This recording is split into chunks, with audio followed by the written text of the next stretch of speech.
Facebook sparks controversy over their recent actions against researchers who collected data on political ads and the spread of misinformation within the platform. However, as Facebook banned their fact-checkers, it seems as if there could have been ulterior motives.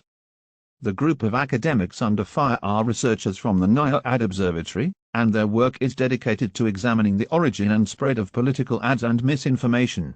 However, under supposedly new privacy checks by the FTC and violations of the terms of service, Facebook has banned the team and their tools, leaving them without work.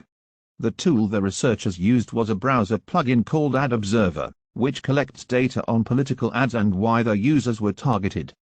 Even though Facebook has spoken against the plugin, stating that it infringes upon people's privacy, the tool does not collect personal information. The tool collects the advertiser's name, the ad's content, information Facebook provided about how the ad was targeted, and when the ad was shown to use. This information garnered by the plugin is then made public. Since the information is already available and is not about the personal Facebook user, it is simply a matter of collecting the data. As an effect of Facebook's strategic rhetoric, their statement suggests their researchers were collecting data of private individuals and thus violating their right to privacy.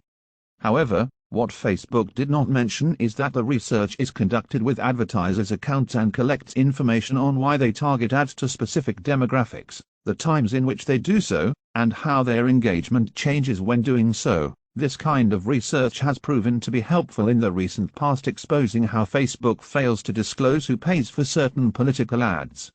The tool also has collected data showing how the fast-paced spread of alt-right misinformation boosts engagement and is continually pushed in the algorithm compared to misinformation from the center or left sources.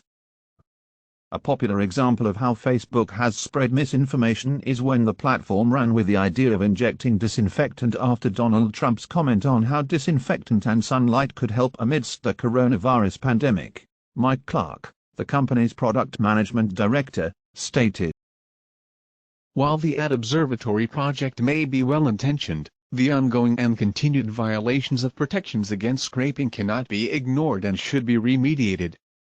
This statement is well-natured and should be taken into consideration. However, as Facebook has a history of selling their users' private information, conveniently, they have started to crack down on privacy concerns with those bringing transparency to their platform.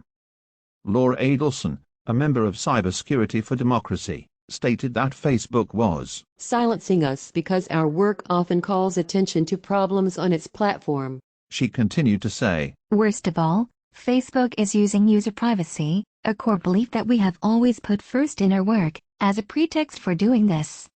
If this episode demonstrates anything, it is that Facebook should not have veto power over who is allowed to study this." It is about time Facebook stopped selling users' privacy and started protecting it.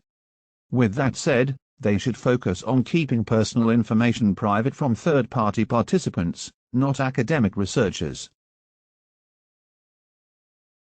The time and effort of the vast Facebook team should not be put towards protecting advertisers while people's personal information is being bought and sold right under the public's nose. Furthermore, the research done by the banned academics was going to benefit the app in functionality and transparency. Facebook should lean into the researchers and work together to stop the vast spread of misinformation that remains one of Facebook's largest issues.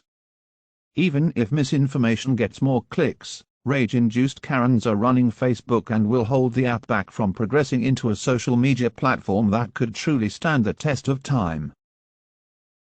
Transparency is necessary for Facebook to continue to stay relevant, and banning the researchers who were going to make that happen is a misstep Facebook will eventually realize, but it might just be too late.